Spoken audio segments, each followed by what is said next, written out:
दिवस है तो सबको सोचना चाहिए,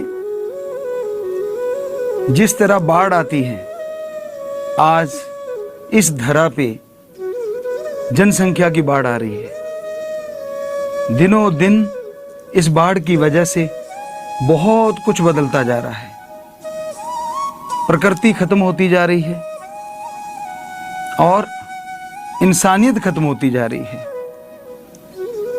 जितने लोग ज्यादा हो रहे हैं धरती पे, उतने झगड़े बढ़ रहे हैं, टेंशनें बढ़ रही हैं, चिंताएं बढ़ रही हैं, बीमारियां बढ़ रही हैं। तो ये बहुत जरूरी है कि जनसंख्या को कंट्रोल किया जाए।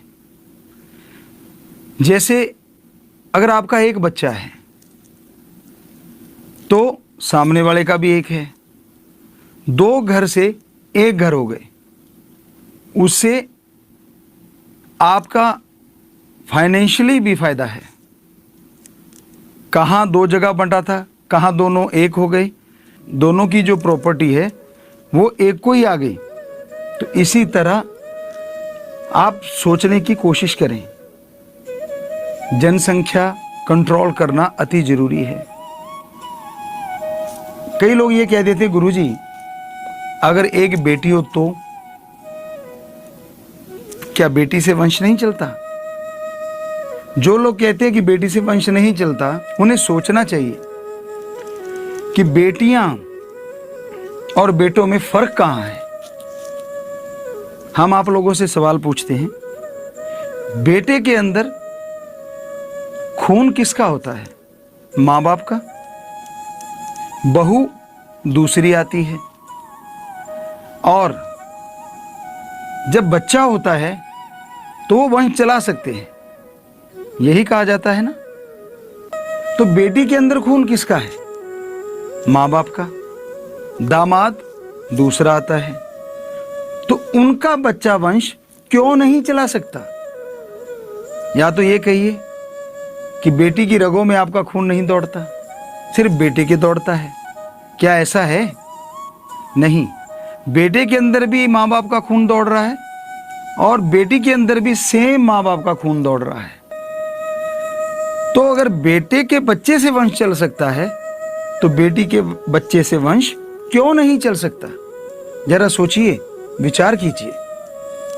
तो ये रूढ़िवादी विचारों में मत पड़िए, इन चक्रों में मत पड़िए।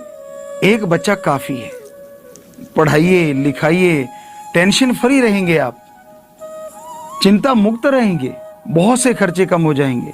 और सबसे बड़ी बात, जनसंख्या विस्फोट अगर यूं ही चलता रहा तो इस धरा पे बहुत सारी परेशानियां खड़ी हो जाएंगी। बेरोजगारी बढ़ जाएगी, उससे टेंशनें बढ़ जाएंगी, चिंताएं बढ़ जाएंगी, लड़ाई झगड़े बढ़ जाएंगे।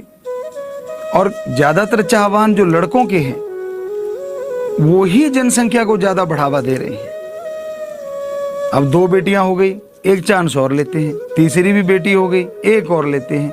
यूं करते करते चार पांच बच्चे हो जाते हैं।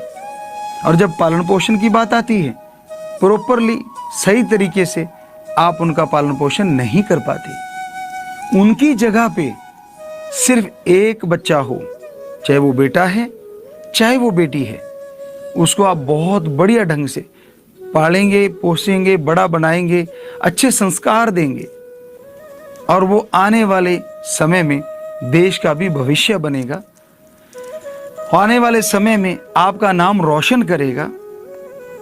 इसलिए आज से आप लोग ये सोचें, विचारें और प्रण करें कि हमने कंट्रोल करना है, जनसंख्या को बढ़ने से रोकना है।